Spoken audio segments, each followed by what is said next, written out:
next up, we have another masterclass for you guys from an actual partner that is adjacent to Social Snowball, only they service marketplaces. We have the one, the only Richie Carrion, the VP of Marketing over at Levanta, and he's here to give us a masterclass on why affiliate isn't dying, but your strategy may be wrong. Richie, how are we feeling? Feeling good.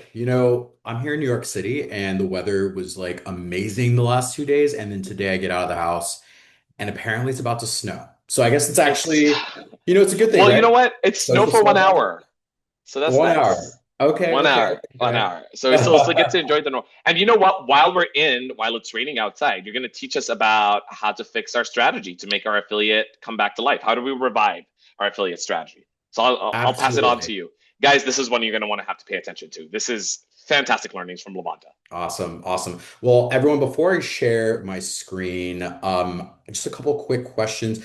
If you want to just put thumbs up, how many of y'all are on the affiliate side? Put a thumbs up. Okay, it looks like we have all info. Oh, we got a couple in there. Okay, okay, cool, cool, cool. And then let's do, there's no difference here, but if you put a heart, if you're on the creator influencer side. While you're doing that, okay, I like to see this nice mix between the two because we are finding that they are starting to converge and converge in a very good way. And I think there's a lot of folks out there, you've probably seen in the market. Let's make sure that you guys can see my screen. Can everyone see my screen, by the way? Just put like a thumbs up or something. Okay, I'm gonna assume you can see my screen here. Otherwise, Madi, make sure you jump back in if they can't. Anyways, so we are starting to see, not only starting to see, we have seen this real convergence of affiliate and creator in the space for many reasons. And the reality is that it's not going to change, and we love that. And it gets even more complex, especially as a lot of brands are also omni-channel. So you most likely saw on some type of marketplace like an Amazon, Walmart, and maybe even D2C with their own storefront on any of the said platforms out there.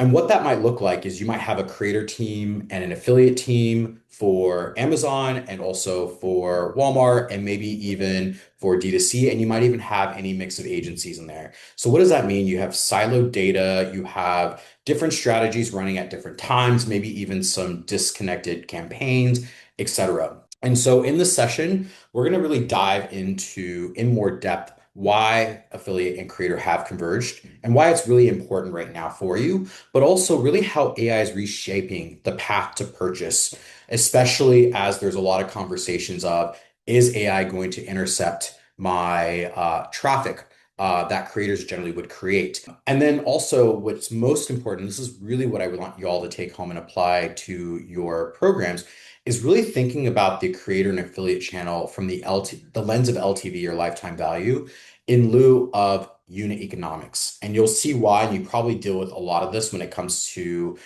campaigning for more budget, especially when the paid ads team or the programmatic team's like, hey, we need more of that budget. And you're like, well, no, we do, right? So I'm going to give you some really great ways on how do you actually pitch this internally, but also how do you think about it from the lens of LTV versus unit economics. And of course, some fun takeaways, since this is only a 15-minute session. So, as I mentioned, I've already started to allude to some of this, the old world of creator and affiliate, separate teams, maybe even separate agencies, multiple agencies at some point. Creator teams generally seen as brand awareness, right? That top of funnel stuff. Affiliate teams generally seen as bottom of funnel. So think like coupon sites, listicles, etc.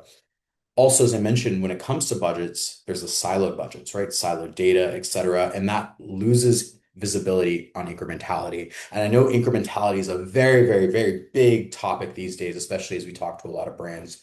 So what is this new world? I've already kind of alluded to this new world. One is that unified creator and affiliate strategy. What does that actually mean? Well, of course, as I mentioned, you're selling across different channels, Amazon, Walmart, and any other marketplace that exists out there.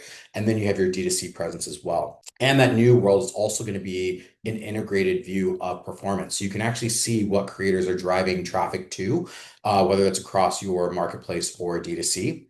Also, what we're seeing, which is really important, I'm sure a lot of y'all are seeing this, traditional creators, that top of funnel type of traffic, they're actually starting to drive a lot of conversion, which is really bottom of funnel as well. And we're seeing the bottom of funnel, the affiliates, the traditional affiliates, drive also that awareness component as well. So as you see, they're kind of covering the entire funnel now these days. And so that's one of the big reasons why we are seeing this important need to actually unify your creator and affiliate. And when I say creator, that encompasses all of influencer as well. And of course, full funnel attribution across the entire thing. Anyways, what is important? So we actually pulled some data. We actually ran a consumer survey back in November of 2025. We surveyed about 1,000 US consumers, and we asked them some big questions. First of all, how many of you all are using AI to do product discovery? And a large portion did say that they use that. And the folks that reported that they use different AEs, also known as answer engines like ChatGPT, Perplexity, etc., to do product research, less than 10% of them actually click through to an AI-cited link based on their query. So what does that mean? That means that consumers or shoppers in this case, once they do their product research on an AI platform, then they are going to human sources. Think blogs, Reddit reviews, YouTube reviews, etc. They're seeking out other human content to validate and further do research before they make their purchase. But what's also interesting is that same cohort, at 87% of them have reported they're also still discovering products through other human sources like blogs, Reddit, etc., like I mentioned. So what we're seeing here ultimately is that there's actually two entry points in this path to purchase. Now we are aggregating the different channels like social blogs, et cetera, into one entry point, but think of that as the human entry point versus AI entry point. And there's two entry points, but they all lead back to a human source to do additional research. What's also interesting is the path to purchase in terms of velocity.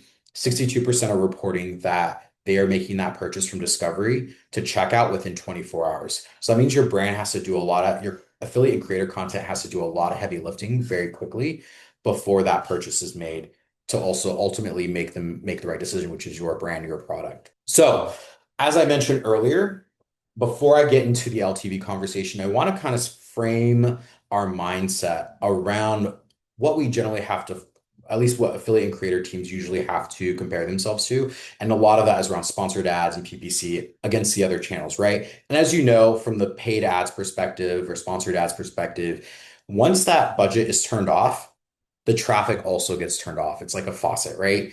But creator and affiliate content, it's evergreen. It's always recurring traffic. So there's added benefit and value there.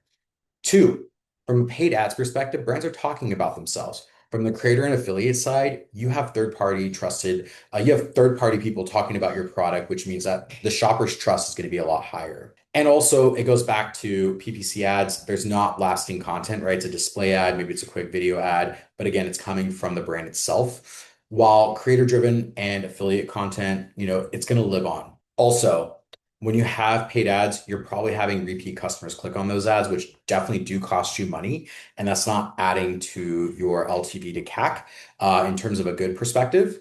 On the other side, it allows creator and affiliate allows you to be also be very competitive in very crowded markets as well, for many reasons that we don't have to get into here specifically. But with that in mind, I want you to just kind of keep that mindset of the value that creator and affiliate bring to the business, because there's a lot more than meets the eye, right? Paid ads, it's very direct response, very linear through line, very easy. But on the creator and affiliate side, it's not as much of a through line. There is a through line from a measurement perspective, but there's added value to that. And that is an argument you can bring to the table when you're campaigning for more budget or more investment to scale that program out. Also, GEO, we know that's a huge conversation. If you want to put thumbs up, if you are having GEO conversations, generative engine optimization conversations about how your brand gets discovered or sourced inside of these LLMs. And so you might have other content teams in the organization creating content that is focused on GEO efforts, but there's also a lot of other third-party platforms that also support that as well. But also, don't forget your affiliate and creator content also fuels that GEO as well. And like I said, the very LLMs that are being used by shoppers, they're referring to that high authority domain content from creators and publishers as well. So there's also an added benefit to the larger mix from a marketer's perspective that affiliate and influencers are bringing to the table. So this is really the important slide I really wanted you guys to double down on. And it's really moving from the thought process of thinking things from the unit economics perspective versus an LTV perspective.